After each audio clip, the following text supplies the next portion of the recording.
حضرت علی رضی اللہ تعالیٰ عنہ فرماندے نے جہدے نال محبت کیتی جائے ਉਹਦਾ ਮੁਕਾਬਲਾ ਨਹੀਂ ਕੀਤਾ ਜਾਂਦਾ ਕਿਸੇ ਨੂੰ ਪਾ ਲੈਣਾ ਮੁਹੱਬਤ ਨਹੀਂ ਬਲਕਿ ਕਿਸੇ ਦਾ ਦਿਲ 'ਚ ਜਗ੍ਹਾ ਬਣਾ ਲੈਣਾ ਮੁਹੱਬਤ ਹੈ मौलाए कायनात हजरत अली फरमाते हैं कि अगर तुम किसी को धोखा देने में कामयाब हो जाते हो तो ये मत सोचना कि तुम कितने होशियार हो, लेकिन ये जरूर सोचना कि उस इंसान को तुम पर यकीन कितना था। मौला अली अलैहिस्सलाम फरमाते हैं कि खूबसूरत लोग हमेशा अच्छे नहीं होते, मगर अच्छे लोग हमेशा खूबसूरत होते।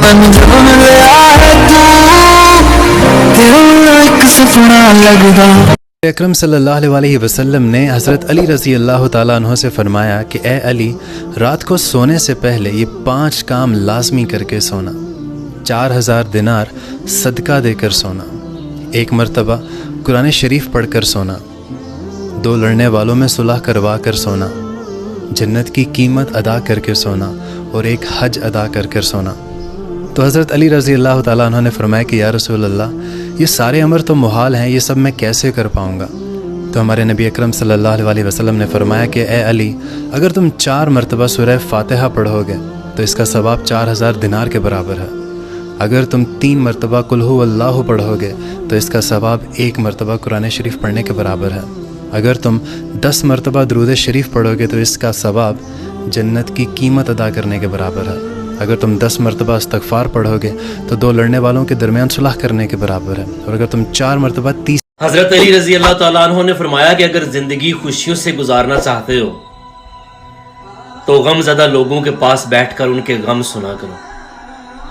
मौला अली अलैहिस्सलाम ने फरमाया, जिसने तुम्हारे साथ बुराई की हो उसके साथ एहसान करके उसे बदला दे दो, क्योंकि एहसान बदज़बानों की ज़ुबान बंद कर देता है।